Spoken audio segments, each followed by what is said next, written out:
شہری قلعہ کے شابگ لین میں مشاعرے کا انعقاد کیا گیا، جس میں شاعری سے ذوق رکھنے والے سامعین کی بڑی تعداد شریک ہوئی۔ محفل کی صدارت معروف محقق اور شاعرہ ڈاکٹر فاطمہ حسن نے کی، جبکہ نظامت کے فرائض علی احمد جان نے انجام دیے۔ تقریب میں زاہدہ رئیس، اسحاق سامو، صادق مری، عمران ثاقب سمیت دیگر شعراء نے اپنا کلام پیش کیا اور حاضرین سے خوب داد سمیٹی۔ اس قسم کے جو پروگرام کا انعقاد ہونی چاہیے تاکہ ہماری سماجی سرگرمیاں اس میں بڑھیں اور لوگوں میں آپس میں یکجہتی پیدا ہو۔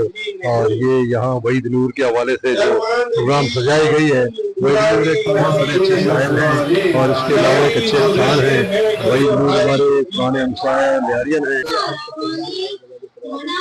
آج کا یہ پروگرام ہمارے اساتذہ وحید نور صاحب کے اعزاز میں جو ہے ٹریبیوٹ پیش کرنے کے لیے ہے۔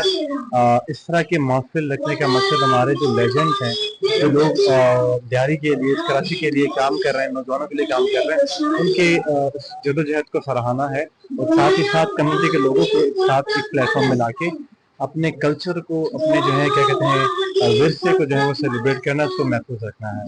ہم بہت خوش نصیب لوگ ہیں کہ ہمارے بعد والی جو جنریشن ہے وہ اپنے بڑوں کو عزت کرنا چاہتی ہے، ان کو احترام دینا چاہتی ہے۔ تو بہت خوش ہوں کہ آج بھی ہاؤس میں اتنی رونق لگی ہوئی، اتنے روشن اور خوبصورت چہرے مجھے نظر آ رہے ہیں، تو دل خوشی سے بات ہے۔ تیاری میں ہونے والی یہ ادبی محفل معروف شاعر قانون دان وحید نور کو خراج تحسین پیش کرنے کے لیے منعقد کی گئی۔ وحید نور کا کہنا تھا کہ انہیں اس بات پر فخر ہے کہ نوجوان نسل ادب سے جڑ رہی ہے، اور یہ نسل بڑوں کی عزت اور ادبی روایات کی پاسداری خوب جانتی ہے۔ کیمرہ ٹیم کے ساتھ جواد علی، وش نیوز۔